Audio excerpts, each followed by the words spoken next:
After learning Newton's first law of motion and second law of motion, now let us discuss about Newton's third law of motion. According to Newton's third law, whenever a body exerts a force on another body, the second body also exerts a force on the first one that is equal in the magnitude but in the opposite direction. Suppose हमारे पास दो bodies हैं, उनमें से एक body दूसरी body पे कोई force apply कर रही है, तो Newton third law of motion के अकॉर्डिंग दूसरी बॉडी भी फर्स्ट बॉडी पे इक्वल मैग्नीट्यूड का फोर्स अप्लाई करेगी, लेकिन उसकी डायरेक्शन अपोजिट होगी और दोनों फोर्सेस जो फर्स्ट बॉडी लगा रही है या सेकेंड बॉडी लगा रही है उनकी लाइन ऑफ एक्शन एक ही लाइन में आएगी. In short we can say to every action there is equal and opposite reaction. Okay, अब जो हम लोग दो फोर्स की बात कर रहे थे, जो एक बॉडी दूसरी पे लगा रही थी और दूसरी फर्स्ट पे लगा रही थी, उनमें से एक फोर्स को हम लोग कहते हैं एक्शन फोर्स और दूसरे फोर्स को हम लोग कहते हैं रिएक्शन फोर्स. और इनमें से कोई ज़रूरी नहीं है कि कौन सा एक्शन फोर्स बनेगा कौन सा रिएक्शन फोर्स बनेगा. अगर किसी एक फोर्स को हमने एक्शन कह दिया तो दूसरे फोर्स को हम लोग कहेंगे रिएक्शन फोर्स, राइट. और दूसरा कंपलसरी बात इसमें यह है कि एक्शन और reaction force must act on the different object. ये एक्शन फोर्स और रिएक्शन फोर्स हैं, दोनों डिफरेंट ऑब्जेक्ट पे एक्ट करेंगे और सेम लाइन ऑफ एक्शन होगा, मतलब सेम लाइन में लगेंगे और दोनों की डायरेक्शन अपोजिट होगी. ओके, हम लोग इसको एक डायग्राम के थ्रू देखने की कोशिश करते हैं. सपोज मैंने यहाँ पे क्या किया, दो बॉडी ली, बॉडी नंबर 1 और body number 2, you can observe, right. Suppose मैंने ये फोर्स बनाया हुआ है, फोर्स लगाया हुआ है, ये फोर्स लगाया हुआ है बॉडी नंबर 1 ने, बॉडी नंबर 2 है. सपोज वो अट्रैक्ट कर रहा है. This is the force applied by body number 1 on the body number 2 and this is the force applied by body number 2 on body number 1. इसको हमने रिप्रेजेंट किया है F12 से, that is the force exerted by object 1 on object 2. और similarly हम लोग लिख सकते हैं F21 को force exerted by object 2 on object 1, right.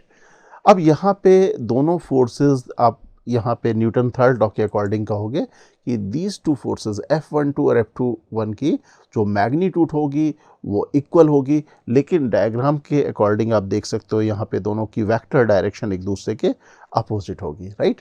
That means you can say action और रिएक्शन दोनों डिफरेंट बॉडी पे एक साथ एक्ट करते हैं. हम लोग यहाँ पे लिख सकते हैं F12 is equal to minus F21, right. दोनों की वेक्टर डायरेक्शन सेम लाइन में आएंगी. अब हम लोग न्यूटन थर्ड लॉ का एप्लीकेशन एक इलस्ट्रेशन के थ्रू करके देखते हैं इलस्ट्रेशन क्या है. According to this illustration it is given a man A of mass 60 kg. ये मैन ए है, इसका मास है 60 kg. Pushes the other man B. ये मैन बी है, इसका मास है 75 kg. Due to which man B start moving with the acceleration 3 metre per second square. अब a man ने बी मैन को पुश कर दिया. यहाँ पे जो हम लोग बात कर रहे थे दो डिफरेंट ऑब्जेक्ट्स की, तो यहाँ पे ऑब्जेक्ट ए और ऑब्जेक्ट बी ये मैन को ले लिया और object A that means man A ने मैन बी पे फोर्स लगाया और उसकी वजह से ये जो मैन बी है start accelerating in rightward direction with the acceleration 3 metre per second square. तो हमें यहाँ पे कैलकुलेट करना है, calculate the acceleration of man A at that instant. हमें इस इंस्टेंट में मैन ए का एक्सेलरेशन कैलकुलेट करना है. ओके, अब हमें गिवन क्या है, पहली चीज तो हम लोग को गिवन है मैन बी का एक्सेलरेशन. ओके, हम लोग यहाँ पे मैन बी पे देखते हैं फोर्स कैसे लगा. मैन बी को हाईलाइट करते हैं और इसमें लगने वाला फोर्स है जो मैन ए लगा रहा है, ये लगाया. ओके, और ये 3 मीटर पर सेकेंड स्क्वायर से राइटवर्ड जाने लगा. अब हमें मालूम है Newton second law of motion. अगर हमें एक्सेलरेशन किसी भी ऑब्जेक्ट का गिवन है तो we can calculate the net force acting on the object. यहाँ पे ऑब्जेक्ट है मैन बी, तो हम लोग कैलकुलेट कर सकते हैं net force acting on man B. Man B पे फोर्स लगेगा मैन बी का mass multiplied by man B का एक्सेलरेशन. मैन बी का मास हम लोगों को मालूम है, मैन बी का एक्सेलरेशन भी मालूम है, तो ये value I 225 Newton. That is net force applied by man A on man B is 225 Newton. तो Newton third law of motion के अकॉर्डिंग मैन बी भी मैन ए पे 225 न्यूटन का फोर्स लगाएगा, लेकिन उसकी डायरेक्शन जस्ट अपोजिट होगी। तो अब न्यूटन थर्ड लॉ के अकॉर्डिंग हम लोग देखते हैं मैन ए पे फोर्स लगेगा कैसे, राइट। हम लोगों ने यहाँ पे ये भी डिस्कस किया था कि जो फोर्स लगते हैं दो बॉडी पे, अगर किसी एक फोर्स को हमने एक्शन कह दिया तो दूसरे फोर्स को हम लोग कहेंगे रिएक्शन फोर्स। तो मैं इसको अगर एक्शन फोर्स कह रहा हूँ, this is the action force applied by man A on the man B, right. अब रिएक्शन फोर्स कहाँ पे लगेगा? मैन ए पे लगेगा, जो मैन बी लगाएगा। तो अब हम लोग यहाँ पे इस रिएक्शन फोर्स को ड्रॉ कर देते हैं, राइट। अब रिएक्शन फोर्स की मैग्नीट्यूड इक्वल होनी चाहिए, अपोजिट डायरेक्शन तो हम लोगों ने ड्रॉ कर दी है, ओके। अब हम लोग यहाँ पे फिर से Newton second law of motion apply करने जा रहे हैं। उसके according mass multiplied by acceleration equal to net force. तो अब मैन ए को हम लोग ऑब्जेक्ट की तरह से ट्रीट करें, राइट। लिख लेते हैं मैन ए के लिए mass of man A multiplied by acceleration of man A. कितना फोर्स लगाना है? 225। कितना इसका मास है? 60 kg। तो यहाँ पे रख दिया। एक्सेलरेशन ए की वैल्यू आएगी 225 डिवाइडेड बाई 60 और ये वैल्यू होगी 15 divided by 4 metre per second square in the left right direction, okay. तो अब तक हम लोगों ने क्या किया? न्यूटन थर्ड लॉ अभी जो डिस्कस किया उसका थ्योरेटिकल पार्ट डिस्कस किया, जबकि न्यूटन फर्स्ट लॉ और Newton second law of motion हम लोग पहले डिस्कस कर चुके हैं। So after learning the theoretical part of the Newton law of motion, let us now learn the application of these laws in the different situation, rest and motion on any object. कोई भी object पे हम लोग rest और motion में देखेंगे कि इन Newton first law, second law, third law का किस तरह से एप्लीकेशन करेंगे, ओके। तो यहाँ पे हम लोग एप्लीकेशन करने के पहले एक बहुत important cheese Newton law of motion के बारे में लर्न करेंगे, फ्री बॉडी डायग्राम, ओके। पहले डिस्कस कर लेते हैं कि फ्री बॉडी डायग्राम एक्चुअल में क्या है, क्यों इसकी ज़रूरत है। पहली चीज़ हम लोगों ने Newton second law of motion में डिस्कस की थी, जिसका हम लोग एक फॉर्मूले फॉर्म में यूज़ करते हैं, जिसको हम लोग कहते हैं F इक्वल टू ma। ये Newton second law of motion का इम्पॉर्टेंट फॉर्मूला था, राइट। अगर हम लोग एज्यूम कर लें कि किसी ऑब्जेक्ट पे बहुत सारे फोर्सेस लग रहे हैं, जैसे F इक्वल टू ma में F is the net force acting on the object.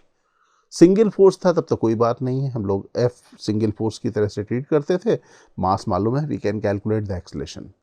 लेकिन अगर किसी ऑब्जेक्ट पे बहुत सारे फोर्सेस लगे हों और फिर हमें इसका एक्सेलरेशन कैलकुलेट करना हो, तो हमें क्या करना पड़ेगा? उन जितने भी फोर्सेस लगे हों उनका नेट वेक्टर सम कैलकुलेट करना होगा। तो अगर हमें वेक्टर सम कैलकुलेट करना, तो हमें पहला रिक्वायरमेंट होगा वो फोर्स कहाँ कहाँ पे लग रहे हैं, in which direction the forces are acting, और उनकी मैग्नीट्यूड क्या है, राइट। तो हम लोग यहाँ पे क्या करते हैं? For this purpose we systematically represent the external forces acting on the object under consideration by certain diagram, और उसी डायग्राम को हम लोग कहते हैं फ्री बॉडी डायग्राम। तो अब हम लोग यहाँ पे लर्न करने जा रहे हैं how to draw the free body diagram, right. तो अब हम लोग यहाँ पे लर्न करते हैं फ्री बॉडी डायग्राम, ओके। तो जैसा अभी हम लोगों ने डिस्कस किया था कि free body diagram represents all external forces acting on the body. हम लोगों ने यहाँ पे इंटरनल फोर्स की बात क्यों नहीं करी, इंटरनल फोर्सेस की बात क्यों नहीं करी? हम लोगों ने न्यूटन थर्ड लॉ में देखा था कि एक्शन और रिएक्शन दोनों अपोजिट डायरेक्शन में एक्ट करती हैं और डिफरेंट ऑब्जेक्ट में करती हैं, राइट। तो अगर हमने किसी सिस्टम को लिया, सिस्टम के अंदर बहुत सारे ऑब्जेक्ट्स हो सकते हैं, वो ज़रूर एक दूसरे से इंटरेक्ट कर रहे होंगे।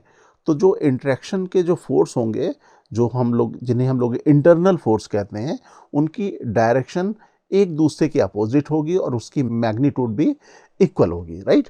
That means vector summation of the all internal forces will be zero. That means अगर हमें किसी फ्री बॉडी डायग्राम में नेट फोर्सेस को रिप्रेजेंट करना है, तो हम लोग वहाँ पे एक्सटर्नल फोर्स ही रिप्रेजेंट करते हैं। तो हम लोग यहाँ पे कहेंगे free body diagram represents all external force acting on the body. अब हम लोग लर्न करते हैं steps. What are the steps in drawing the free body diagram? अगर हम लोग इसको अलग अलग कहें, फ्री बॉडी डायग्राम, ये तीन वर्ड है। फ्री का मतलब है फ्री और isolate the body from the surrounding. हम लोग मेंटली क्या करेंगे, उस बॉडी को सराउंडिंग से आइसोलेट कर लेंगे, अलग कर लेंगे। फिर हम लोग क्या करेंगे नेक्स्ट स्टेप में, we represent all external forces acting on the body under consideration by other bodies और इन्वायरमेंट। जो एक्सटर्नल फैक्टर होंगे, वो जितने भी फोर्स लगा रहे होंगे, वो फोर्स हम लोग इधर पे ड्रॉ कर देंगे, राइट। और डायरेक्शन का ज़रूर ध्यान रखेंगे कि किस डायरेक्शन में लग रहे थे। तो इस तरीके से हम लोग यहाँ पे फ्री बॉडी डायग्राम यहाँ ड्रॉ कर लेंगे, राइट। अब कुछ important points regarding free body diagram. जैसा हम लोगों ने न्यूटन थर्ड लॉ में लर्न किया था कि action reaction pair act on the different body. तो अगर हम लोग किसी ऑब्जेक्ट का या किसी बॉडी का फ्री बॉडी डायग्राम ड्रॉ कर रहे हैं, तो two forces in the action reaction pair must never appear on the same free body diagram because they never act on the same body. क्योंकि जो एक्शन रिएक्शन पेयर हैं वो different body पे act करेंगे। हम लोग किसी एक बॉडी को कंसीडर कर रहे हैं, that means we never show the action reaction pair on same free body diagram. और दूसरा इंपॉर्टेंट पॉइंट हम लोग याद रखेंगे कि इंटरनल फोर्सेस हम लोग कभी भी फ्री बॉडी डायग्राम में इंक्लूड नहीं करेंगे बिकॉज इंटरनल फोर्सेस का नेट वेक्टर सम 0 होता है। ओके, तो यहाँ तक हम लोगों ने लर्न कर लिया कि फ्री बॉडी डायग्राम क्या है। तो अब हम लोग लर्न करने जा रहे हैं ड्राइंग फ्री बॉडी डायग्राम। और सबसे पहले हम लोग यहाँ पे देखेंगे how to represent gravitation force. Okay, तो सबसे पहले हम लोग यहाँ पे देखते हैं कि ग्रेविटेशन फोर्स कैसे ड्रॉ करें। सपोज हमारे पास कोई ऑब्जेक्ट अर्थ के सरफेस पे रख दिया। सपोज आप अर्थ की सरफेस पे खड़े हुए हो, राइट। और ग्रेविटेशन फोर्स का मतलब है force the earth exert on the object. किसी भी ऑब्जेक्ट पे जो भी फोर्स अर्थ अप्लाई करेगी उसको हम लोग कहते हैं ग्रेविटेशन फोर्स। सपोज ये अर्थ है और सरफेस पे आप यहाँ पे खड़े हुए हो। अर्थ क्या करेगी, अपने सेंटर की तरफ आपको अट्रैक्ट करेगी। This is the force applied by earth on the man. Man क्या है, आपके ऊपर जो फोर्स लगेगा वो होगा वेट। इसको हम लोग कहते थे वेट। इनफैक्ट इसे हम लोग mg कहते थे, mass multiplied by acceleration due to the gravity. Okay, और हम लोग को मालूम है कि इसकी जो डायरेक्शन है it is directed toward the centre of the earth. अगर हम लोग इसको आगे अलोंग करें से इस लाइन को, तो ये सेंटर से पास होगी, राइट। और हम लोग को मालूम है कि magnitude of this gravitation force is called the weight of the object. This is the weight of the object. Okay, अब न्यूटन थर्ड लॉ के अकॉर्डिंग अगर हम लोग इसको एक्शन कह रहे हैं तो इसकी रिएक्शन भी कहीं होनी चाहिए। तो अब क्या करेगा, मैन भी फोर्स लगाएगा अर्थ पे, और अर्थ का मास हम लोग एज्यूम कर लेते हैं सेंटर पे।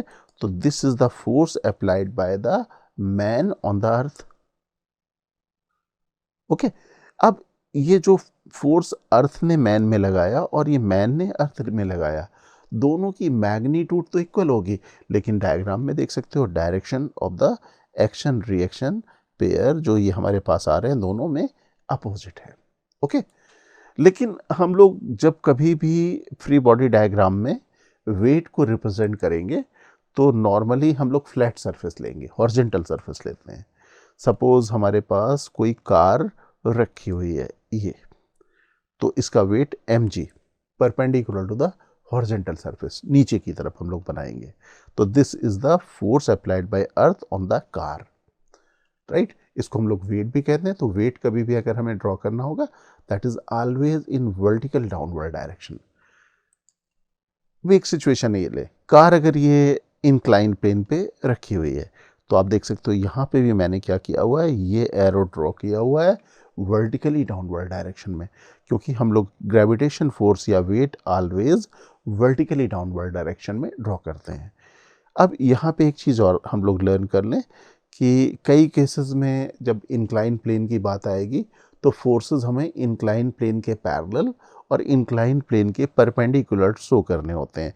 तो इंक्लाइन प्लेन के पैरेलल mg या वेट का कंपोनेंट जो आएगा डाउनवर्ड डायरेक्शन में वो होगा mg sine theta, right. This is the component of the weight parallel to the incline surface, और दूसरा कंपोनेंट होगा component of the weight perpendicular to the incline surface, ये होगा mg cos थीटा। हमें normally incline plane में इन component को show करना होता है। ओके, तो ये हम लोगों ने लर्न किया how to draw the gravitation force in the free body diagram. So after learning gravitation force, let us learn about contact force. Whenever two surfaces are in contact, they exert force on each other. जब कभी भी दो surface, दो object की surface या दो bodies की surface एक दूसरे के कांटेक्ट में होंगी तो वो एक दूसरे पे फोर्स अप्लाई करेगी, राइट? और इन फोर्स को हम लोग कहते हैं कांटेक्ट फोर्स।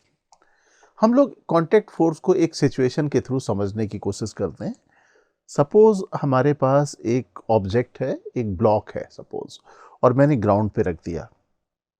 मैं इधर पे एक ब्लॉक रखता हूँ ग्राउंड पे, राइट? ब्लॉक का मास है m और मैंने इस ब्लॉक को हॉरिजॉन्टल ग्राउंड पे रखा हुआ है। ये रेस्ट कर रहा है। ग्रेविटेशन फोर्स हमें मालूम है, it will act vertically downward, जिसको हम लोग कहते हैं weight of the object mg, right? हम लोग इस वेट को हमेशा जो सरफेस अंडर कंसिडरेशन है, जो अगर हॉरिजॉन्टल सरफेस पे रखा हुआ है तो वर्टिकल डायरेक्शन में लगाएंगे, that is perpendicular to the horizontal surface. अब यहाँ पे अगर आप देख रहे हो कि इस ऑब्जेक्ट पे एक फोर्स लग रहा है mg, किस तरफ लग रहा है? Vertically downward. तो according to Newton law of motion, it should accelerate in the direction of the force. Direction of the force नीचे की तरफ है, दैट इज ग्राउंड के परपेंडिकुलर डायरेक्शन में ये मूव करना चाहिए, एक्सलेट करना चाहिए, but it is not moving. हम लोग देख सकते हैं कि ये रेस्ट में रखा हुआ है, राइट? अब क्वेश्चन आता है कि कौन सा फोर्स है जो इसे रेस्ट पे रखे हुए है? कोई ना कोई फोर्स होना जरूरी है। There must be some force applied by the ground on the block to prevent block moving into the surface. कोई ना कोई फोर्स ग्राउंड जरूर इस ऑब्जेक्ट पे लगा रही होगी, जिसकी वजह से ये ऑब्जेक्ट ग्राउंड के अंदर नहीं मूव कर रहा है, बल्कि ये रेस्ट में है। तो हम लोग इस फोर्स को कहेंगे जो ग्राउंड या सरफेस ब्लॉक पे लगाएगी, ये कांटेक्ट फोर्स होगा, क्योंकि कांटेक्ट में है ग्राउंड के, और ये सरफेस के ग्राउंड के परपेंडिकुलर है, नॉर्मल है। तो इस कांटेक्ट फोर्स को हम लोग कहते हैं normal reaction, right? This is the normal reaction applied by ground on the object, right? अब हम लोग एक सिचुएशन और यहाँ पे लेते हैं। सपोज इस ब्लॉक को मैं एक रफ सरफेस पे रखता हूँ और एक पर्सन जो है इसे पुश करना शुरू करता है, मूव कराने की टेंडेंसी में आता है, और ये जो ब्लॉक है ये मूव नहीं कर रहा है। Suppose it is at rest, जबकि आप देख रहे हो कि ऑब्जेक्ट यहाँ पे फोर्स लगा रहा है लेफ्ट वर्ड डायरेक्शन में, लेकिन फिर भी ये रेस्ट पे है। तो कोई ना कोई फोर्स ऐसा जरूर होना चाहिए कि जो इसको रेस्ट पे रखे। वर्टिकल डायरेक्शन के फोर्स के बारे में तो जान चुके हैं, mg और नॉर्मल रिएक्शन, इसके बारे में हमें केयर करने की ज़रूरत नहीं है। ये मैन फोर्स लगा रहा है और ये फोर्स हमारे पास वर्टिकल डायरेक्शन के हैं, mg और नॉर्मल रिएक्शन। तो mg फोर्स जो वेट है उसको बैलेंस कर रहा है, normal reaction applied by the ground. लेकिन एक ये अनबैलेंस फोर्स है। न्यूटन लॉ ऑफ मोशन के अकॉर्डिंग इस ऑब्जेक्ट को मूव करना शुरू कर देना चाहिए, एक्सलेट करना शुरू कर देना चाहिए लेफ्ट वर्ड डायरेक्शन में। तो अब यहाँ पे कौन सा फोर्स है? फिर से क्वेश्चन अराइज होता है, कौन सा फोर्स है जो इस ब्लॉक को बैलेंस कर रहा है, जो मैन फोर्स लगा रहा है? तो यहाँ पे फिर से ध्यान से देखें कि यहाँ पे कांटेक्ट है ग्राउंड का इस ब्लॉक के साथ। तो इस कांटेक्ट फोर्स का एक पार्ट तो हम लोग एनालाइज कर चुके हैं, जिसे हम लोग कहते थे नॉर्मल रिएक्शन। तो यहाँ एक दूसरा फोर्स जरूर होगा जो पैरेलल टू द सरफेस होगा, जो इस फोर्स को बैलेंस कर रहा होगा, because net vector summation of the force जब तक जीरो नहीं होता तब तक ये ब्लॉक रेस्ट में नहीं रहता। तो ये फोर्स जरूर लगना चाहिए पैरेलल टू द सरफेस, और इस फोर्स जो मैन लगा रहा है उसके अपोजिट डायरेक्शन में, राइट? और इस स्पेशल फोर्स को हम लोग कहते हैं, इस स्पेशल कॉन्टैक्ट फोर्स को जो ग्राउंड के पैरेलल होता है, that is called the friction force, right? तो अब हम लोगों ने यहाँ पे देखा कि कॉन्टैक्ट फोर्स दो कैटेगरी में डिवाइड किए जा सकते हैं। दैट मीन्स कॉन्टैक्ट फोर्स अगर हमारे पास कोई एक नेट फोर्स है तो we can resolve the contact force into two component. एक कंपोनेंट होगा perpendicular to the surface, that is called the normal reaction, और दूसरा कंपोनेंट होगा parallel to the surface. Okay, और जो पैरेलल टू द सरफेस होगा वो हमारे पास हो जाएगा फ्रिक्शन फोर्स, राइट। तो अब हमारे पास कॉन्टैक्ट फोर्स के बारे में काफ़ी क्लियरिटी है कि we can categorise contact force into two categories. One is perpendicular to the surface under consideration, तो उसको हम लोग कहते हैं नॉर्मल रिएक्शन। दूसरा हमारे पास होगा पैरेलल टू द सरफेस, जिसको हम लोग कहेंगे फ्रिक्शन फोर्स। जो फ्रिक्शन फोर्स की होगी उसकी डायरेक्शन के बारे में देख लें। फ्रिक्शन फोर्स की डायरेक्शन हमेशा होगी मोशन के अपोजिट, रिलेटिव मोशन के अपोजिट, मोर अप्रोप्रिएट टू से। यहाँ पे देख सकते हो कि ये ब्लॉक, इसकी रिलेटिव मोशन ग्राउंड के रिस्पेक्ट में है लेफ्ट डायरेक्शन में, तो फ्रिक्शन फोर्स की डायरेक्शन यहाँ पे आ रही है राइट डायरेक्शन में, राइट। तो अब हम लोग फाइनली यहाँ कुछ इंपॉर्टेंट पॉइंट जो अभी कॉन्टैक्ट फोर्स के बारे में डिस्कस किए थे उनको एक बार फिर से हम लोग रिव्यू कर लेते हैं कि contact force can be resolve into two components, one is parallel to contact surface, other is perpendicular to the contact surface. The component perpendicular to the contact surface is called the normal reaction and component parallel to the contact surface is called the friction force. Okay, तो ये दो component normal reaction के हम लोगों को ध्यान रखने पड़ेंगे। अब फ्री बॉडी डायग्राम में देखते हैं नॉर्मल रिएक्शन के बारे में। The normal reaction on the free body diagram is toward the object under consideration. That means अगर toward the object अगर कोई फोर्स लग रहा है तो उस फोर्स को हम लोग कहते हैं pushing force. That means the nature of the normal reaction is the pushing. तो normal reaction is a pushing force. Okay. अब direction of the friction force एक बार फिर से हम लोग रिव्यू कर लेते हैं कि फ्री बॉडी डायग्राम में हम लोग कैसे ड्रॉ करेंगे। In the direction opposite to the relative motion of the surface under consideration, right. जिस सरफेस में कोई ऑब्जेक्ट रखा है उस सरफेस के रिलेटिव में जो मोशन हो रही होगी ऑब्जेक्ट की, उसके अपोजिट डायरेक्शन में हम लोग फ्रिक्शन फोर्स की डायरेक्शन ड्रॉ कर देंगे। और जो वेइंग मशीन में हम लोग वेट मेज़र करते हैं वो वेट मेज़र हमारा ग्रेविटेशन फोर्स नहीं होता है, वो होता है normal reaction. That means the weighing equipments measure the normal reaction. Okay, जब कभी भी कांटेक्ट लूज होता है दो बॉडीज या दो ऑब्जेक्ट के बीच में तो नॉर्मल रिएक्शन वैनिश हो जाती है। That means when contact between two bodies vanish और break the normal reaction become zero. Okay, so up to this point we learn about gravitation force and contact force. अब हम लोग इसका application करके देखते हैं, कुछ सिचुएशंस में हम लोग इनको अप्लाई करके देखते हैं कि फ्री बॉडी डायग्राम कैसे ड्रॉ करें। तो कुछ सिचुएशंस हम लोग लेते हैं, जैसे यहाँ पे देख सकते हो कि टेबल पे मैंने एक फिजिक्स बुक रखी हुई है। ओके, अगर मुझे इसका फ्री बॉडी डायग्राम ड्रॉ करना है फिजिक्स बुक का, तो हमें क्या करना होगा? फ्री बॉडी डायग्राम ड्रॉ करने के लिए सबसे पहला स्टेप क्या था? Free the body from the environment. तो सबसे पहले हम लोग इन्वायरमेंट से इस बॉडी को, दैट इज बुक को सेपरेट करेंगे, फ्री करेंगे। तो ये बुक और जो टेबल है उनको अलग अलग कर देंगे, राइट। अब हमारा फोकस है केवल बुक पे। अब बुक पे लगने वाले फोर्सेस के बारे में सोचते हैं। कितने फोर्स बुक में लग रहे हैं? पहला फोर्स तो लग रहा है फील्ड फोर्स। फील्ड फोर्स है gravitation force, that is the weight. Weight should act in the downward direction, this is mg। दूसरा कांटेक्ट फोर्स है। कांटेक्ट फोर्स कौन सा है? इस टेबल का कांटेक्ट है बुक के साथ, तो कांटेक्ट फोर्स लगेगा, पुशिंग फोर्स है कांटेक्ट फोर्स, तो टुवर्ड द बुक लगेगा इस तरीके से। This is the normal reaction applied bye table on the book. Okay, अब कांटेक्ट तो टेबल के साथ बुक का है, लेकिन बुक की टेबल में स्लाइड करने की टेंडेंसी नहीं है। That means there should not be friction force. तो हमें न्यूटन थर्ड लॉ के अकॉर्डिंग जो ये जो फोर्स लगाया हुआ है टेबल ने बुक पे, ये अगर इसको हम लोग एक्शन फोर्स कह रहे हैं, तो इसका रिएक्शन फोर्स, नॉर्मल रिएक्शन का रिएक्शन फोर्स टेबल पे लगेगा नीचे की तरफ। This is the normal reaction applied bye book on the table. तो ये था हमारे पास फ्री बॉडी डायग्राम बुक का और टेबल का। अब एक सिचुएशन और लेते हैं। सपोज मैंने ये टेबल रखी हुई थी, ऊपर मैंने अपना हाथ रख दिया। अब फ्री बॉडी डायग्राम हम लोगों को ड्रॉ करना है। फ्री बॉडी डायग्राम ड्रॉ करने के लिए पहला स्टेप ये है कि सबसे पहले जिसको आप कंसीडर करना चाह रहे हो, जिसका फ्री बॉडी डायग्राम ड्रॉ करना चाह रहे हो, उसको सराउंडिंग से या सिस्टम से सेपरेट करना होगा, फ्री करना होगा। तो सबसे पहले हम लोग यहाँ पे बुक को फ्री करते हैं हैंड से और टेबल से, अलग अलग कर देते हैं। ये मैंने हैंड अलग किया, ये मैंने टेबल अलग कर दी। ओके, अब कंसीडर करते हैं कि बुक में लगने वाले फोर्सेस कितने हैं, कितने फील्ड फोर्स हैं, कितने कॉन्टैक्ट फोर्स हैं। तो अगर हम लोग बात करें फील्ड फोर्स की, तो केवल एक फोर्स है, एक फील्ड फोर्स है, that is the weight mg that will act in the vertical downward direction। अब इस बुक का कॉन्टैक्ट दो सरफेस पे है, टॉप सरफेस पे हाथ के थ्रू और बॉटम सरफेस पे टेबल के थ्रू, राइट। तो यहाँ पे कॉन्टैक्ट फोर्स हाथ का भी आएगा और टेबल का भी आएगा। और कॉन्टैक्ट फोर्स जिसे हम लोग नॉर्मल रिएक्शन कहते हैं, that is the pushing force.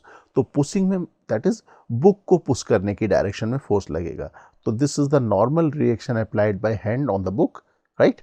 अब अगर हम लोग इसके रिएक्शन फोर्स की बात करें, तो इस नॉर्मल रिएक्शन जो हैंड ने बुक पे लगाया है, तो बुक हैंड पे भी लगाएगी, जिसकी मैग्नीट्यूड होगी इस फोर्स के बराबर जो हैंड ने लगाया है, लेकिन डायरेक्शन होगी जस्ट अपोजिट। तो ये है normal reaction applied bye book on the hand. अब दूसरे कॉन्टैक्ट की बात करें जो टेबल पे है, तो टेबल इस बुक को यहाँ पे कॉन्टैक्ट कर रही है। कॉन्टैक्ट फोर्स जो नॉर्मल रिएक्शन है वो पुशिंग फोर्स है, पुशिंग फोर्स टुवर्ड होता है, तो इसका मतलब इसमें लगेगा अपवर्ड डायरेक्शन में। This is the normal reaction applied bye table on the book. और अब इसकी रिएक्शन न्यूटन थर्ड लॉ के अकॉर्डिंग देखें तो मैग्नीट्यूड में इस फोर्स के बराबर, लेकिन अपोजिट डायरेक्शन में होगी, सेम लाइन में होगी, लेकिन सेम लाइन में यहाँ शो ना करके हम लोग थोड़ा सेपरेट शो कर देते हैं। तो this the normal reaction applied bye book on the table. लेकिन अगर हमें कहा जाए कि बुक का फ्री बॉडी डायग्राम ड्रॉ करें, तो केवल हमें फोर्स दिखाना पड़ेगा mg, this normal reaction and this normal reaction. Okay, अब एक सिचुएशन और लेते हैं। सपोज मेरे पास एक रॉड है जिसको मैंने इस तरह से रखा हुआ है, it is inclined against this wall and this surface. Okay, अच्छा एक चीज़ और, जो इस इलस्ट्रेशन में अभी मैंने कॉन्टैक्ट फोर्स में फ्रिक्शन फोर्स नहीं ड्रॉ किया हुआ है। क्यों नहीं ड्रॉ किया हुआ है कि बुक हम लोग यहाँ पे टेबल में स्टेशनरी रखे हुए हैं, रेस्ट पे रखे हुए हैं। बुक को हम लोग हॉरिजॉन्टल डायरेक्शन में कोई भी फोर्स लगा के मूव कराने की टेंडेंसी में नहीं है। इसका मतलब क्या हुआ, इसकी बुक की टेबल में या हाथ के अगेंस्ट, हैंड के अगेंस्ट स्लाइडिंग टेंडेंसी नहीं है। That means there will not be friction force. Okay, अब लौटते हैं हम लोग अपनी सिचुएशन पे, नेक्स्ट सिचुएशन पे। जैसा यहाँ पे आप देख रहे हो कि ये एक रॉड है, it is inclined against this vertical wall or this is the horizontal surface। okay, हमारे पास जितनी भी सरफेस हैं वो स्मूथ है, वॉल भी स्मूथ है और फ्लोर भी स्मूथ है। सर्टेनली आप यहाँ पे कह सकते हो कि अगर जब आप रॉड को इस तरह से रखोगे तो बी सरफेस नीचे ये स्लाइड करेगी वॉल के अगेंस्ट और ए सरफेस स्लाइड करेगी राइट वर्ड डायरेक्शन में।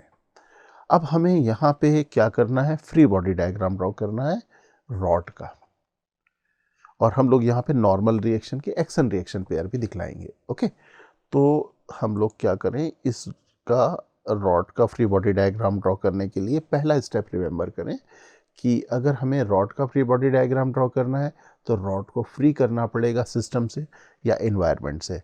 तो हम लोग इनको अलग अलग कर देते हैं, रॉड को मैंने अलग कर दिया। ओके, अब देखते हैं कि रॉड में कितने फोर्सेस एक्ट कर रहे हैं, how many forces are acting on the rod, कितने फील्ड फोर्स हैं, कितने कॉन्टैक्ट फोर्स हैं। तो फील्ड फोर्स तो एक है mg, और mg इसके सेंटर से नीचे की तरफ लगेगा डाउनवर्ड डायरेक्शन में, दिस इज mg।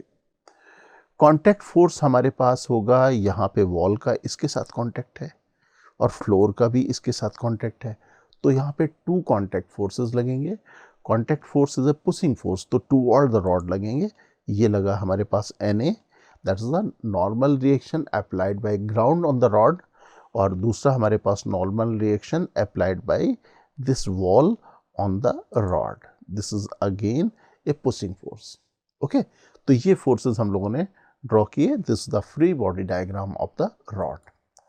अगर हमें यहाँ पे रिएक्शन फोर्स अगर ड्रॉ करने होते नॉर्मल रिएक्शन के, तो सर्टेनली ये लेफ्ट डायरेक्शन में लगता, इसी लाइन में लगता और उसकी मैग्नीट्यूड NB के इक्वल होती। और अगर हम लोग यहाँ पे फ्लोर में दिखला रहे होते इसकी रिएक्शन तो वर्टिकल डाउनवर्ड होता, वो होता normal reaction applied bye rod on the floor. Okay, अब एक और सिचुएशन हम लोग यहाँ लेते हैं। यहाँ पे देख रहे हो कि एक रॉड है, ये इस कॉर्नर के अगेंस्ट में सपोर्टेड है और यहाँ पे इस हॉरिजॉन्टल सरफेस के अगेंस्ट ये इंक्लाइंड है और there is no friction anywhere. Certainly हम लोग कह सकते हैं कि अगर फ्रिक्शन नहीं होगी तो ये स्लाइड करेगी, राइट। जो ए एंड होगा वो राइटवर्ड डायरेक्शन में स्लाइड करेगा। तो इस सिचुएशन में हमें ड्रॉ करने हैं forces acting on the rod. Free body diagram draw करने के लिए हम लोग रॉड को कंसीडर करें। Rod is our system. अब हम लोग रॉड को यहाँ पे सराउंडिंग से सेपरेट कर देंगे, आइसोलेटेड कर देंगे, फ्री कर देंगे। तो अब हम लोग यहाँ पे क्या करते हैं, इसको अलग ड्रॉ कर लेते हैं रॉड को, राइट। मेंटली सोच लेते हैं, अगर अलग ना भी करें तो मेंटली सोच ले। सपोज हमने सोच लिया कि ये रॉड जो है ये कॉर्नर और फ्लोर से अलग है, तो एक फोर्स लग गया mg। दूसरा फोर्स हमारे पास नॉर्मल रिएक्शन कॉन्टैक्ट फोर्स यहाँ पे आएगा और दूसरा कॉन्टैक्ट फोर्स यहाँ पे आएगा। We have the 2 contact forces and 1 field forces. तो यहाँ पे अगर हम लोग कंसीडर करें तो Na perpendicular to the floor, this is the Na, this is the normal reaction applied by floor on the rod. अब यहाँ पे चेक करो, ये कॉर्नर है, रॉड के कॉन्टैक्ट में है, यहाँ नॉर्मल रिएक्शन ड्रॉ करना है। यहाँ पे देख सकते हो कि कोई भी सरफेस नहीं है कि इसके परपेंडिकुलर कर दें। ऐसी सिचुएशन में जो भी हमारे पास प्लेन सरफेस या प्लेन लाइन आए, स्ट्रेट लाइन आए, उसके परपेंडिकुलर डायरेक्शन में नॉर्मल रिएक्शन ड्रॉ कर देते हैं। और नॉर्मल रिएक्शन का नेचर होता है पुशिंग, तो नॉर्मल रिएक्शन यहाँ पे रॉड के परपेंडिकुलर होगी इस तरह से। Okay, this is the free body diagram of the rod. अब एक और फ्री बॉडी डायग्राम हम लोग ड्रॉ करने जा रहे हैं, राइट। ये देख सकते हो कि मैंने यहाँ पे सेपरेट कर दिया, आइसोलेट कर दिया। तो this is the free body diagram of the rod. Now let us take one more situation. अब इस सिचुएशन में आप देख सकते हो कि एक स्फीयर है और ये supported against the vertical wall और ये एक स्मूथ सरफेस में रखा हुआ है। इस स्फीयर का कांटेक्ट ग्राउंड में पॉइंट ए से हो रहा है और पॉइंट बी यहाँ पे वॉल से कनेक्टेड है। और यहाँ पे देख सकते हो कि एक एक्सटर्नल फोर्स मैंने लगाया हुआ है, कैपिटल है। तो यहाँ रिक्वायरमेंट है we need to draw the free body diagram of the sphere. Free body diagram draw करने के लिए पहली रिक्वायरमेंट क्या है कि किसका फ्री बॉडी डायग्राम ड्रॉ कर रहे हैं ये डिसाइड करना है। स्फीयर का करना है, तो स्फीयर को हमें इन्वायरमेंट से अलग करना होगा। इन्वायरमेंट क्या हो जाएगा, एक्सटर्नल फैक्टर क्या हो जाएंगे, ये वॉल और ये हमारे पास फ्लोर। तो इसको अलग कर देते हैं, राइट। अब देखते हैं कितने फोर्सेस एक्ट कर रहे हैं इस स्फीयर में, कितने फील्ड फोर्स हैं, कितने कॉन्टैक्ट फोर्स हैं, कितने एक्सटर्नल फोर्स हैं। तो एक्सटर्नल फोर्स तो एक था जो मैंने लगा दिया है। फील्ड फोर्स वेट mg है जो नीचे लगेगा, सेंटर से पास होगा mg। ओके, कॉन्टैक्ट फोर्स हमारे पास होगा, एक तो ग्राउंड का कॉन्टैक्ट फोर्स होगा। ग्राउंड का कॉन्टैक्ट फोर्स कैसा होगा, ग्राउंड का कॉन्टैक्ट फोर्स पुशिंग फोर्स है, तो ये होगा वर्टिकल अपवर्ड डायरेक्शन में Na। This is the normal reaction applied by ground on the sphere. अब इसका कॉन्टैक्ट बी पॉइंट पे भी है, ये भी नॉर्मल रिएक्शन देगा। ये नॉर्मल रिएक्शन कैसे देगा, normal to the surface. Normal to the surface का मतलब क्या हुआ, यहाँ पे इसके भी नॉर्मल की बात अगर करें तो सेंटर से पास होने वाली नॉर्मल रिएक्शन, ये वाली भी सेंटर से पास होगी। तो this is the NB, this is the normal reaction applied bye wall on the sphere. Okay, friction force की यहाँ पे कोई भी बात नहीं होगी, कोई भी रिलेटिव स्लाइडिंग टेंडेंसी नहीं है, यहाँ पे फ्रिक्शन भी नहीं था, हम लोग स्मूथ वॉल और स्मूथ फ्लोर कह रहे हैं, राइट। तो this is the free body diagram of the sphere. एक सिचुएशन और भी कंसीडर करते हैं। सपोज ये स्फीयर है इस कॉर्नर और इस हॉरिजॉन्टल ग्राउंड के अगेंस्ट रखा हुआ है, राइट। हॉरिजॉन्टल ग्राउंड में सपोर्टेड रखा हुआ है। Suppose there is no friction anywhere और अब हमें इसका फ्री बॉडी डायग्राम ड्रॉ करना है। फ्री बॉडी डायग्राम ड्रॉ करने के लिए हम लोग मेंटली क्या करेंगे, इस स्पेयर को इस सराउंडिंग से बी और ए के कांटेक्ट से सेपरेट कर देंगे, राइट। सपोज मैंने सेपरेट कर दिया, अभी सेपरेट नहीं किया हुआ लेकिन सोच लेते हैं कि सेपरेट किया हुआ है, तो mg फोर्स तो लगेगा सेंटर से, ओके। अब यहाँ पे कांटेक्ट हो रहा है, नॉर्मल रिएक्शन होगी, normal reaction should be normal to the surface, और नॉर्मल टू द सरफेस यहाँ पे कहाँ से पास होगी, सेंटर से पास होगी, दिस इज द Na। अब बात आती है यहाँ पे इस कॉर्नर की, कॉर्नर का नॉर्मल तो डिफाइन नहीं कर सकते, तो यहाँ पे हम लोग देखेंगे कि ऐसी सरफेस जिसका नॉर्मल हम लोग डिफाइन कर सकते हैं, तो यहाँ पे है स्पेयर की ये सरफेस, तो normal reaction applied by this corner on the sphere should be normal to the surface, that means it will pass through the center like this, this is NB। अब फ्री बॉडी डायग्राम के लिए अब मैं क्या करता हूँ, इसको separate कर देता हूँ इस तरह से, this is the free body diagram of the sphere, okay. अब एक सिचुएशन और लेते हैं जहाँ पे कुछ थोड़ी सी कॉम्प्लिकेटेड सिचुएशन लेते हैं। सपोज दो स्पेयर्स मैं लेता हूँ, ये ए और बी, और इसको मैंने एक सिलेंडर के अंदर रख दिया है। आप देख सकते हो कि स्पेयर ए इसकी सिलेंडर की इस वॉल से कनेक्टेड है, कांटेक्ट में है, और इसके फ्लोर से भी कांटेक्ट में है, जबकि जो स्पेयर बी है वो यहाँ पे स्पेयर ए के साथ कांटेक्ट में है और इस सिलेंडर की वॉल के साथ कांटेक्ट में है। अब इस सिचुएशन में हमें फ्री बॉडी डायग्राम ड्रॉ करना है। फ्री बॉडी डायग्राम में हम लोग यहाँ पे ए और बी का फ्री बॉडी डायग्राम ड्रॉ करेंगे, साथ साथ हम लोग नॉर्मल रिएक्शंस जो लग रही हैं डिफरेंट सरफेस में उनको भी हम लोग शो करेंगे, राइट। तो सबसे पहले क्या करें, सेपरेट कर देते हैं ए बी और इस सिलेंडर को, राइट। ये मैंने सेपरेट कर दिया, इसको अलग रख लेते हैं यहाँ पे, ओके। सबसे पहले ए को फोकस करते हैं, ए पे लगने वाले फोर्सेस देखते हैं कितने हैं, कितने फील्ड फोर्स हैं, कितने कांटेक्ट फोर्स हैं। फील्ड फोर्स तो एक है, वेट डाउनवर्ड डायरेक्शन में। कांटेक्ट फोर्स अगर हम लोग बात करें तो इसका कांटेक्ट है यहाँ से one contact, second contact and third contact, तो तीन जगह कांटेक्ट है। That means we need to draw the three normal reactions.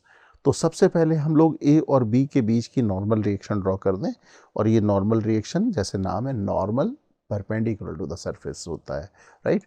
तो ये हो जाएगा, इसको कंसीडर कर रहे हैं, this is the weight mg, और ये नॉर्मल रिएक्शन लग गई बी ने जो ए पे लगाई, it is the normal reaction applied by B on A. इसके बाद फिर second normal reaction, it is the normal reaction applied by this surface on the sphere, right. और ग्राउंड की या बेस की नॉर्मल रिएक्शन पुशिंग फोर्स है तो upward direction में, this is the n3। This is the free body diagram of the sphere A. अब B को focus करें, बी में वेट जो होगा that will act in the vertical downward direction, mg, m2g कहेंगे, मास हमारे पास m2 था। इसका नॉर्मल रिएक्शन ड्रॉ कर लेते हैं ए और बी के कांटेक्ट का। अगर हम लोग इसको एक्शन कहें तो इसकी रिएक्शन इसके अपोजिट डायरेक्शन में होगी, सेम लाइन में होगी, इस तरह से। This is the normal reaction n1, magnitude wise same होगा इसलिए इसको मैंने n1 लिखा हुआ है। अब इसमें कांटेक्ट, एक कांटेक्ट की तो बात कर ली, दूसरा कांटेक्ट है इस वॉल के साथ, तो ये वॉल पे ये वॉल नॉर्मल रिएक्शन लगाएगी पुशिंग नेचर का, इस तरह से। This is n4, this the free body diagram of the sphere B, okay. अब हम लोग यहाँ पे इस सिलेंडर में नॉर्मल रिएक्शन जो लगाया हुआ है इस सिलेंडर ने स्पेयर्स पे, उसकी रिएक्शंस ड्रॉ कर देते हैं। ये था स्पेयर ए, ये स्पेयर बी की आउटलाइन, तो कांटेक्ट यहाँ पे था, यहाँ पे था और यहाँ पे था, तो यहाँ पे हमारे पास नॉर्मल रिएक्शन के रिएक्शन फोर्स लग जाएंगे इस तरह से। This is the normal reaction applied by spheres on the cylinder. तो ये फ्री बॉडी डायग्राम हम लोगों ने ड्रॉ किए नॉर्मल रिएक्शन के या कांटेक्ट फोर्स के। अब हम लोग यहाँ पे कुछ कॉन्सेप्ट एप्लीकेशन एक्सरसाइज यहाँ पे लेने जा रहे हैं, जिसके थ्रू फर्दर जो अभी कॉन्सेप्ट हम लोगों ने लर्न किया है उसके बारे में डिस्कस करेंगे, राइट। तो चलते हैं फर्स्ट कॉन्सेप्ट एप्लीकेशन एक्सरसाइज पे। ये है, a block of mass m is placed on a rough horizontal surface, is there any friction force acting on the block, draw the free body diagram of the block. यहाँ पे आप देख सकते हो कि मैंने एक ब्लॉक को रफ हॉरिजॉन्टल सरफेस पे रखा हुआ है और ये ब्लॉक रेस्ट में है।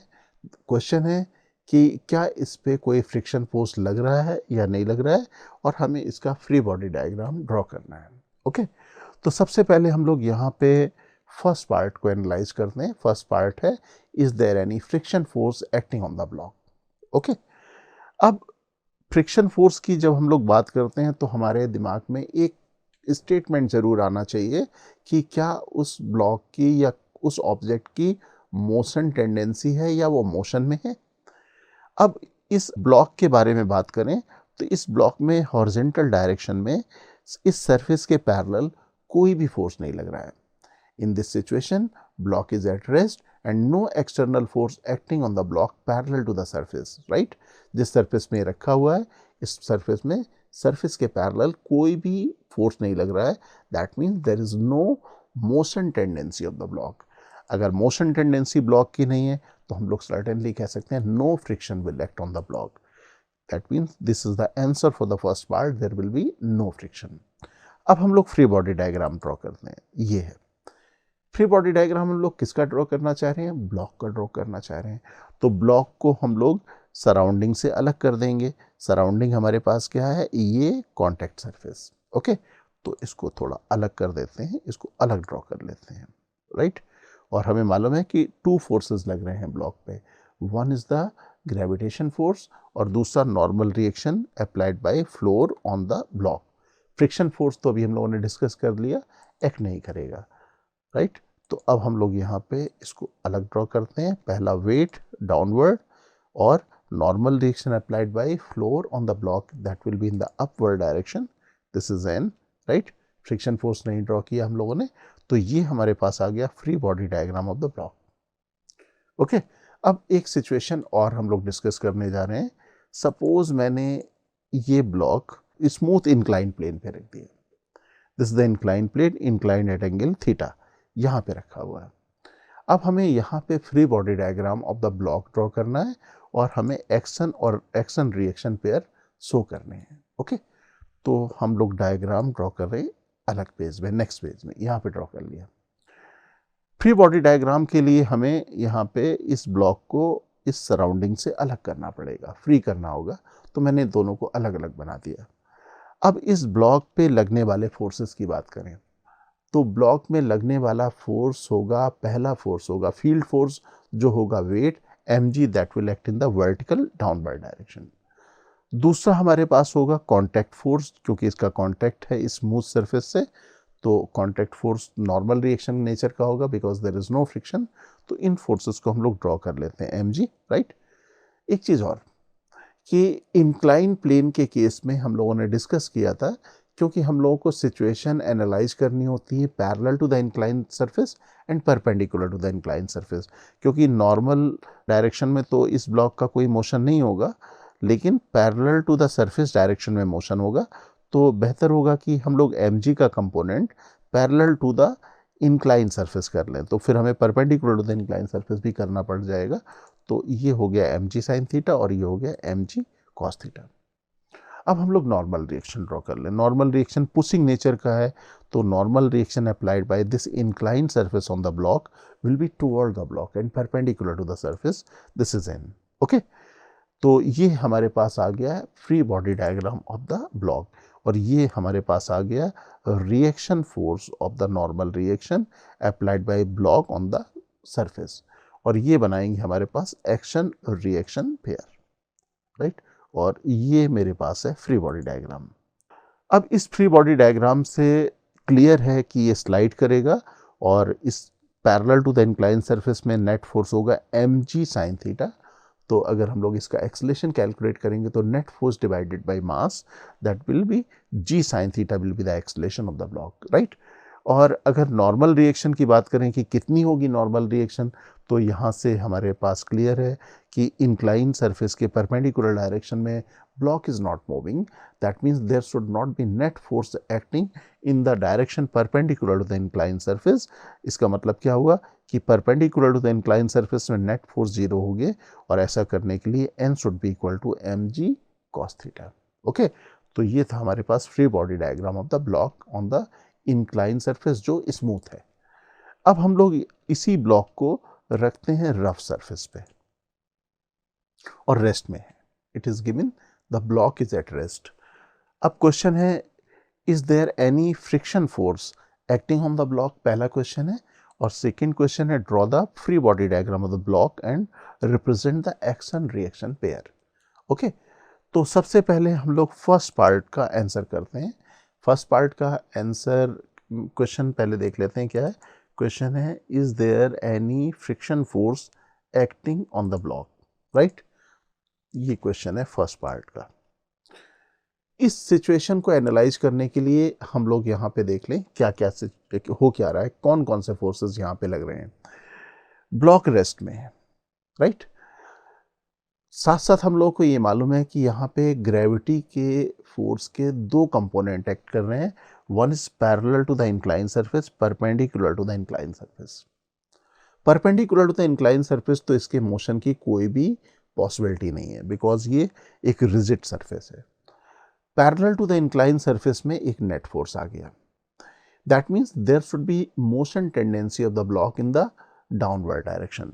मोशन टेंडेंसी मालूम करने के लिए हम लोग क्या करेंगे, मेंटली एज्यूम कर लेते हैं देयर इज नो फ्रिक्शन, और अगर देयर इज नो फ्रिक्शन अगर एज्यूम कर लें तो सर्टेनली ये नीचे जाएगा। That is called the motion tendency. तो मोशन टेंडेंसी इसकी कहाँ पे हो गई, डाउनवर्ड डायरेक्शन में। अब हम लोगों को मालूम है friction oppose the motion tendency, right. अगर friction oppose the motion tendency तो फ्रिक्शन फोर्स हमारे पास कहाँ पे लगेगा, अपवर्ड डायरेक्शन में, इंक्लाइन प्लेन के पैरेलल और अपवर्ड डायरेक्शन में। तो friction force will act in the upward direction the block, right. इस तरह से लगेगा। यहाँ पे अगर मैंने एरो ड्रॉ करना है तो ऊपर की तरफ लगेगा। ड्रॉ कर लेते हैं चलो। एक तो फोर्स हमारे पास हो गया ये मोशन टेंडेंसी देने वाला mg sin थीटा, और फ्रिक्शन फोर्स इसमें इस तरह से लगेगा। और अगर यहाँ पे ब्लॉक रेस्ट में है और अगर मैं यहाँ पे एक क्वेश्चन पूछूं कि what is the magnitude of the friction force acting on the block, तो नेट फोर्स जीरो करने के लिए parallel to the incline surface में नेट फोर्स जीरो करने के लिए इस फ्रिक्शन फोर्स की वैल्यू हो जाएगी mg sin थीटा। ओके, अब फ्री बॉडी डायग्राम ड्रॉ कर लेते हैं। फ्री बॉडी डायग्राम के लिए यहाँ पे ब्लॉक और इंक्लाइन प्लेन को अलग अलग कर देते हैं। ये किया मैंने अलग अलग, राइट। अब mg के कंपोनेंट यहाँ पे बनाएंगे mg sin थीटा और mg cos theta. Normal reaction तक हम लोग बात कर चुके थे पिछले एक्सरसाइज में, तो ये है normal reaction, right. This the normal reaction का रिएक्शन पेयर हो गया जो ब्लॉक इंक्लाइन प्लेन में लगाएगा। ओके, फ्रिक्शन फोर्स भी हम लोग डिस्कस कर चुके थे। फ्रिक्शन फोर्स इसमें लगेगा ऊपर की तरफ और इस फ्रिक्शन फोर्स का रिएक्शन पेयर इस इंक्लाइन सरफेस में लगेगा नीचे की तरफ। ओके, यहाँ पे एन के एक्शन रिएक्शन पेयर होंगे, ये एन के एक्शन रिएक्शन पेयर और फ्रिक्शन फोर्स के ये एक्शन रिएक्शन पेयर हैं जहाँ पे मैंने माउस मूव कराया हुआ है। ओके, और ये हमारे पास हो जाएगा free body diagram of the block, right. अब यहाँ पे नेट एक्सेलरेशन ब्लॉक का क्या होगा, जीरो होगा। फ्रिक्शन फोर्स की वैल्यू यहाँ पे भी कितनी हो जाएगी, mg sin थीटा होगी। ओके, तो ये हमारे पास हो गया free body diagram of the contact forces. Okay, अब free body diagram of the contact force draw करने के बाद अब हम लोग बात करेंगे free body diagram tension force का। ओके, तो let us learn how to draw the free body diagram of the tension force. सबसे पहले हम लोग यहाँ पे एक सिचुएशन ले लेते हैं, उस सिचुएशन के थ्रू हम लोग टेंशन का फ्री बॉडी डायग्राम लर्न करेंगे। ओके, तो यहाँ पे एक सिचुएशन इस तरह से लेते हैं। एक लैंप है, ये लैंप इस चेन के थ्रू सस्पेंडेड है। ओके, और आपको कहा गया है कि free body diagram of the lamp draw करो, तो लैंप को मुझे अलग करना पड़ेगा। ये मैंने अलग कर दिया। ओके, लैंप पे लगने वाले फोर्सेस की बात अगर हम लोग करें तो एक फोर्स तो ग्रेविटी फोर्स होगा, that will act in the downward direction, weight होगा। दूसरा फोर्स सर्टेनली चेन इस लैंप पे लगाएगी, राइट। ये हमारे पास हो गया फोर्स डाउनवर्ड डायरेक्शन में ग्रेविटी, राइट। लैंप रेस्ट में है, जैसा कि आप देख रहे हो कि सस्पेंडेड है। अगर लैंप सस्पेंडेड है तो नेट फोर्स 0 बनाने के लिए सर्टेनली ये चेन इसमें फोर्स लगा रही होगी अपवर्ड डायरेक्शन में। तो टेंशन फोर्स, और ये फोर्स कैसा होगा, टेंशन फोर्स होगा। चेन है या कोई स्ट्रिंग है या कोई रोप है तो वहाँ पे फोर्स लगेगा टेंशन फोर्स। तो टेंशन फोर्स की डायरेक्शन यहाँ पे इस पॉइंट पे कैसे हो जाएगी, अपवर्ड डायरेक्शन, राइट। हम लोग यहाँ पे एक चीज़ ऑब्जर्व करें, नॉर्मल रिएक्शन जो हम लोगों ने ड्रॉ की हुई थी वो पुशिंग नेचर का फोर्स था, लेकिन ये टेंशन फोर्स हम लोग यहाँ पे ड्रॉ कर रहे हैं ये अवे फ्रॉम द ऑब्जेक्ट है, और अवे फ्रॉम द ऑब्जेक्ट जो फोर्स होता है वो होता है पुलिंग नेचर का। That means tension force applied by the chain on this lamp shade is in the upward direction and it is having the pulling nature. अब Newton third law picture में आ जाएगा अगर हम लोग यहाँ पे इस चेन का फ्री बॉडी डायग्राम ड्रॉ करें। यहाँ पे देख सकते हो कि इसका कांटेक्ट, इस चेन का कांटेक्ट इस लैंप सेट से था, और ये चेन ने लैंप सेट में फोर्स लगाया टी अपवर्ड डायरेक्शन में, तो लैंप सेट भी चेन पे फोर्स लगाएगा जिसको हम लोग कहेंगे रिएक्शन, और ये रिएक्शन होगी अपोजिट डायरेक्शन में सेम लाइन में, इस तरह से मैग्नीट्यूड वाइज सेम होगा। तो मैंने यहाँ पे भी टी लिखा हुआ है। अब ये जो हमारे पास चेन है, सपोज लाइट चेन है, इसका कोई भी वेट हम लोग नहीं शो कर रहे हैं।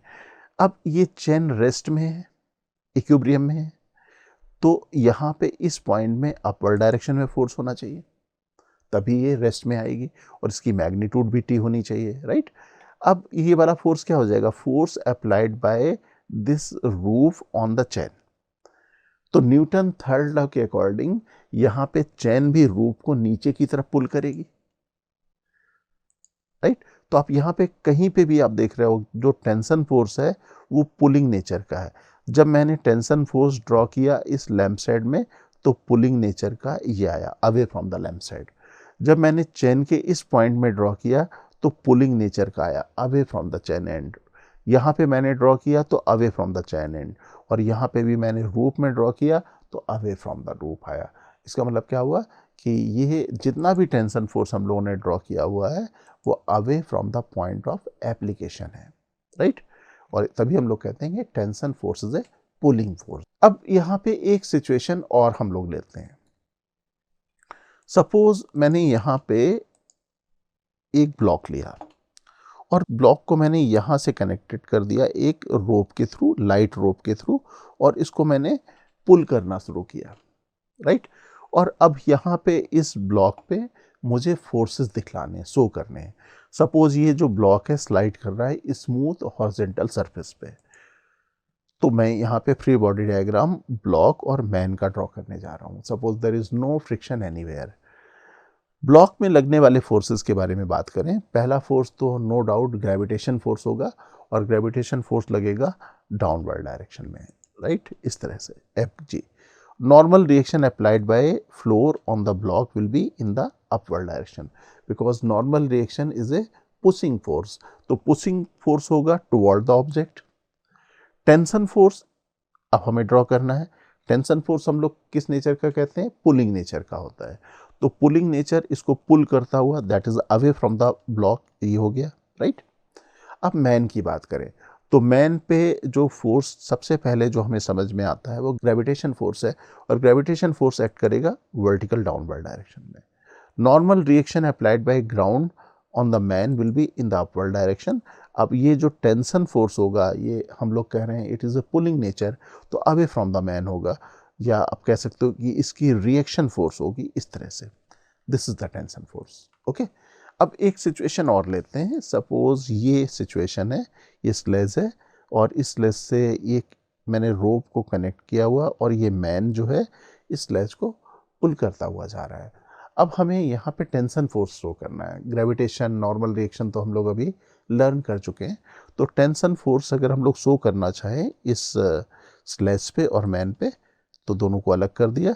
अब टेंशन फोर्स जैसा अभी डिस्कस किया it is a pulling force, तो पुलिंग फोर्स लगेगा यहाँ पे इस स्ट्रिंग की डायरेक्शन में इस तरह से, right.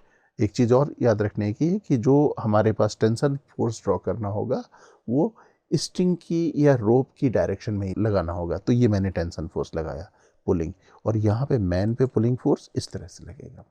This is the tension force applied by man right on the sledge, और this is the tension force applied by sledge on the man. तो ये था टेंशन फोर्स के बारे में। ओके